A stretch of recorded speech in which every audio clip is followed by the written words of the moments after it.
ઘરકામમાં કંટાળો આવવો એ બહુ સામાન્ય વાત છે, કારણ કે રોજ એકનું એક કામ કરવાનું હોય છે. પણ જો તમે થોડો ફેરફાર કરો તો આ કામ પણ મજાનું બની શકે છે. અહીં કેટલીક ટિપ્સ છે જે તમને મદદરૂપ થશે. મનગમતું સંગીત કે પોડકાસ્ટ સાંભળો. કામ કરતી વખતે તમારું ફેવરેટ મ્યુઝિક, જૂના ગીતો અથવા કોઈ સારા પોડકાસ્ટ ચાલુ કરી દો. જ્યારે મન ગીતોમાં પરોવાયેલું હોય ત્યારે હાથ આપોઆપ ચાલવા લાગશે અને સમય ક્યાં જતો રહેશે તેની ખબર પણ નહીં પડે. ટાઈમર સેટ કરો. ઘણીવાર આપણે લાગે છે કે કામ બહુ મોટું છે. તેના બદલે ફોનમાં 15 કે 20 મિનિટનું ટાઈમર મૂકી અને નક્કી કરો કે આટલા સમયમાં જેટલું થાય એટલું જ કરવું છે. નાનો ટાર્ગેટ પૂરો થવાથી તમને કામ કરવાનો ઉત્સાહ જાગશે. ક્રમ બદલી નાખો. જો તમે રોજ સવારે પહેલાં કચરા પોતું અને પછી રસોઈ કરતા હો તો ક્યારેક ક્રમ બદલી જુઓ. નવા ફેરફારથી મગજને કંટાળો ઓછો આવે છે. રિવોર્ડ સિસ્ટમ રાખો. તમારી જાતને લાલચ આપો. જેમ કે જો હું આખા ઘરની સાફસફાઈ કરી લઈશ તો પછી અડધો કલાક આરામથી બેસીને મારી મનગમતી સિરિયલ જોઈશ અથવા કોફી પીશ. આ રીતે કામ પતાવવા માટે પ્રોત્સાહન આપે છે. એક સમયે એક જ કામ. બધું જ કામ એકસાથે પતાવવાની લાહામાં આપણે થાકી જઈએ છીએ.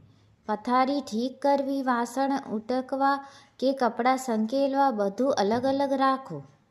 એક કામ પતે પછી જ બીજા પર જાઓ. વાતાવરણ બદલો.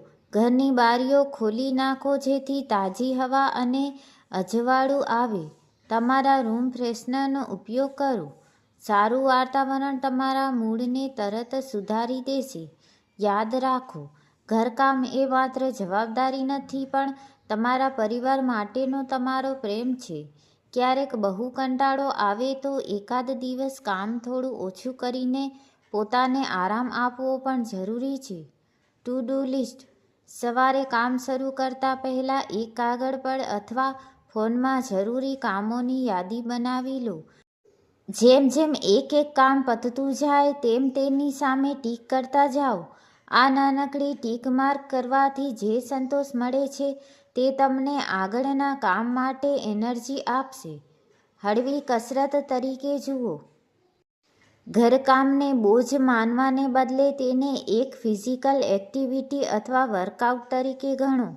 કચરા પોતું કરતી વખતે કે ઊંચા અભરાઈ સાફ કરતી વખતે તમારા શરીરનું સ્ટ્રેચિંગ થાય છે, જે સ્વાસ્થ્ય માટે સારું છે.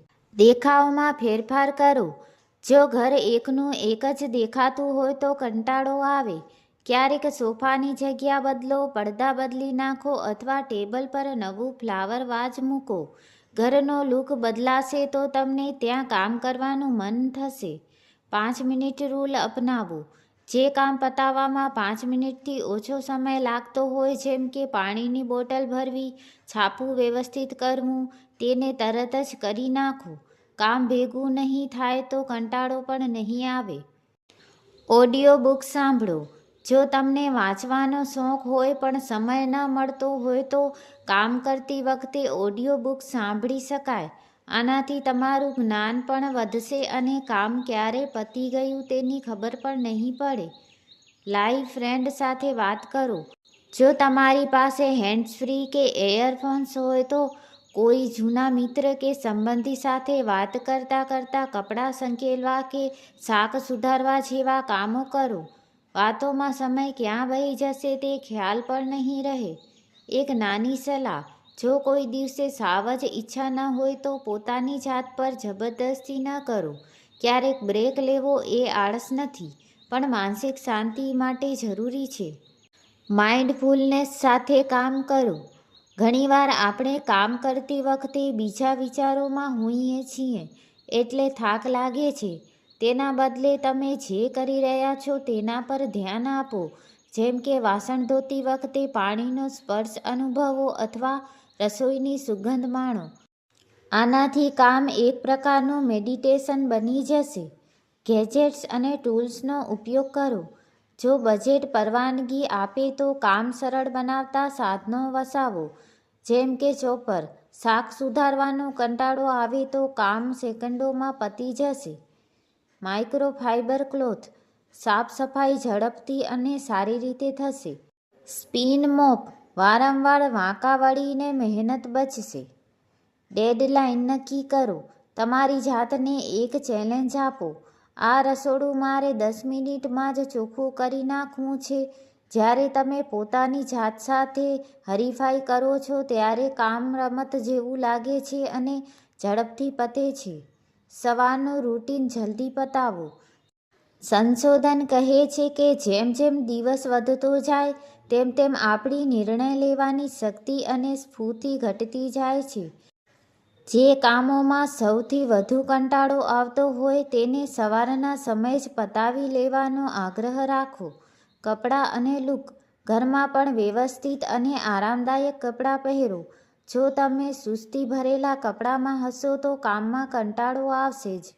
સરસ રીતે તૈયાર થઈને કામ કરવાથી આત્મવિશ્વાસ અને સ્ફૂર્તિ જળવાઈ રહે છે. રસોઈ માટે પ્રિપરેશન. કંટાળો આવવાનું મુખ્ય કારણ એ છે કે રસોઈ સમયે બધું જ તૈયાર કરવું પડે છે. શાકભાજી અગાઉથી સાફ કરીને રાખો. જ્યારે અડધું કામ પહેલેથી જ થયેલું હોય ત્યારે રસોઈ બનાવવી બોજ નથી લાગતી. નિયમ. જે તે જગ્યાએ. કામ વધવાનું કારણ એ છે કે આપણે વસ્તુઓ વાપરીને ગમે ત્યાં મૂકી દઈએ છીએ. નિયમ બનાવો કે જે વસ્તુ જ્યાંથી લઈ હોય ત્યાં જ પાછી મૂકવી. આનાથી ઘર વિખરાયેલું નહીં લાગે અને મોટી સફાઈની જરૂર ઓછી પડશે. સુગંધનો જાદુ. કામ કરતી વખતે ઘરમાં સારી અગરબત્તી, કપૂર અથવા ડિફ્યુઝરમાં લેમનગ્રાસ કે લેવેન્ડર ઓઇલ નાખો. સારી સુગંધથી મગજ શાંત રહે છે અને ચીડચીડાપણું ઓછું થાય છે. રાતનું આયોજન. સવારે ઉઠીને શું રાંધવું એ વિચારવામાં જ અડધી શક્તિ જતી રહે છે. રાત્રે જ નક્કી કરી લો કે સવારે શું બનાવવું છે અને જો શક્ય હોય તો કઠોળ પલાળવા કે શાક સુધારવા જેવું કામ રાત્રે જ કરી લો. સવારનો સમય તણાવમુક્ત રહેશે. ઓછા સામાન, ઓછો કંટાળો. જેટલો સામાન વધારે એટલી સફાઈ વધારે. જે વસ્તુઓ તમે વર્ષોથી વાપરી નથી તેને કાઢી નાખો અથવા દાન કરી દો. ઘર જેટલું ખાલી અને વ્યવસ્થિત હશે એટલો જ કામનો ભાર ઓછો લાગશે. ખાસ વાત. ઘણીવાર કંટાળો શારીરિક નબળાઈને કારણ પણ હોઈ શકે છે. ખાતરી કરો કે તમે પૂરતું પાણી પીવો છો અને પૂરતી ઊંઘ લો છો. જો શરીર ફ્રેશ હશે તો જ કામમાં કંટાળો નહીં આવે. પ્રેરક વિચાર. તમારું ઘર એ તમારું મંદિર છે.